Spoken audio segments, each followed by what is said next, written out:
Hey, what's going on YouTube? Hey, welcome back to the Bad Beast Barbecue Show. I'm your host, Daryl Smith, and today we're going to be making some crispy pork crackling. That's right. Being from Louisiana, man, we always take the opportunity to pick up some crackling and boudin when we're back home on a trip visiting family and friends. My dad used to always take us to the country when we used to visit our grandparents and always stop and get some hot crackling on the side of the road. So what we're going to do today, we have a couple of pork skins that we removed from a couple of hams that we cooked a few episodes ago, and they've been in the freezer for a little while. So we thawed them out the other day, and they've been sitting in the fridge. Now they're ready to be turned into crackling. Now I scoured the entire internet and watched several videos on how to make crackling and looked at web pages and things. So I had to take a few techniques from each one of these videos and websites to try to come up with my own technique for doing this. So we'll see if this works. We're going to do this two ways. We're going to do one in the oven, and we're going to do one on the RT Mini outside. So that'll add a little bit of hint of smoke to the crackling. So stick around. Let us do this prep work, and we'll see how it turns out. You won't be disappointed. Take a hot pot of boiling water and place our pork skins within the hot boiling water. Now the ideal here is to boil them for roughly 15 to 20 minutes to try to extract as much of the fat from the skin as possible to help to crisp up the product. Okay, you remove your skins from the boiling water after 15 minutes and allow them to drain in a colander.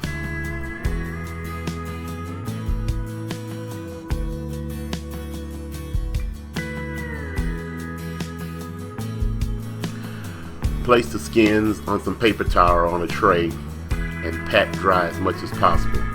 You want to draw out as much water and moisture out of the pork skins as possible.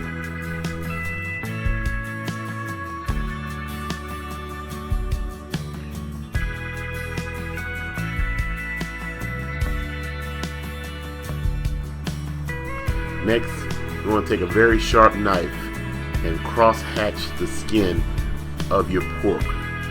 You don't want to cut too deep. Just cut heavy enough to cut into the very top layer of the pork skin. Do this in two directions.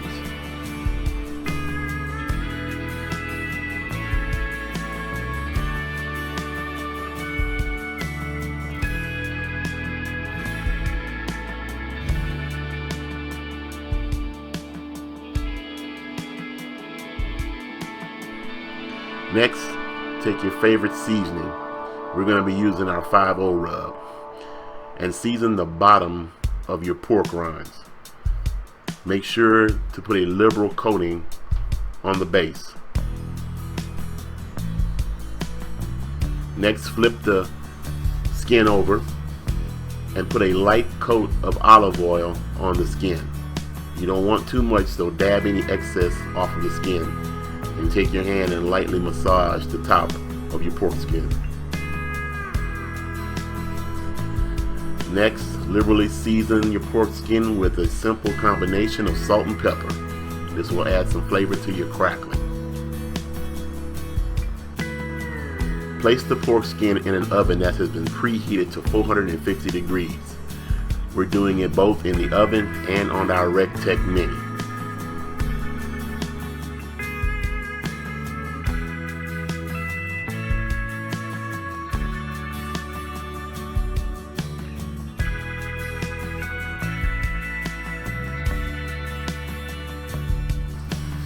After about 45 minutes, check the skin of your pork.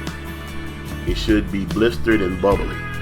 You should have small pools of fat and grease sizzling and frying the pork skin.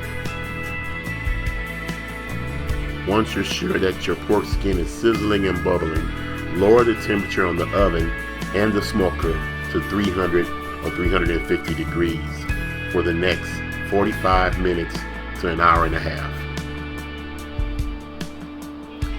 And after the additional 45 minutes, you should have a beautiful piece of crispy pork crackling, light brown, textured, smelling good, with bits of salt and pepper on top.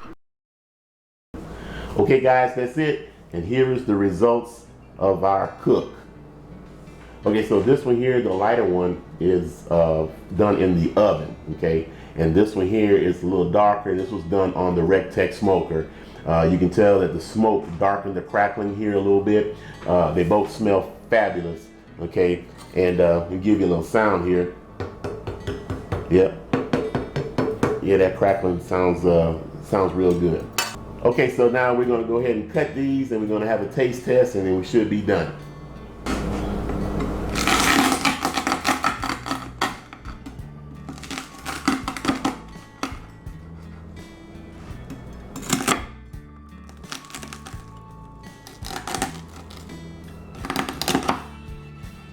Okay, so the first one we're going to taste is we're going to taste the one that came off of the Recteq smoker. I love that smell.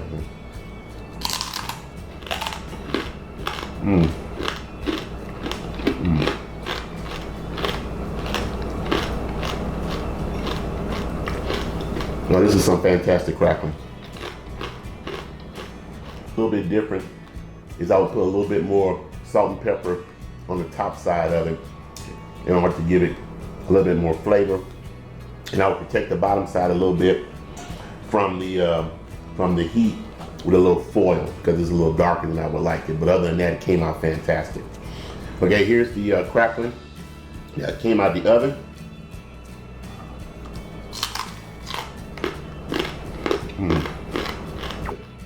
This one is seasoned very well.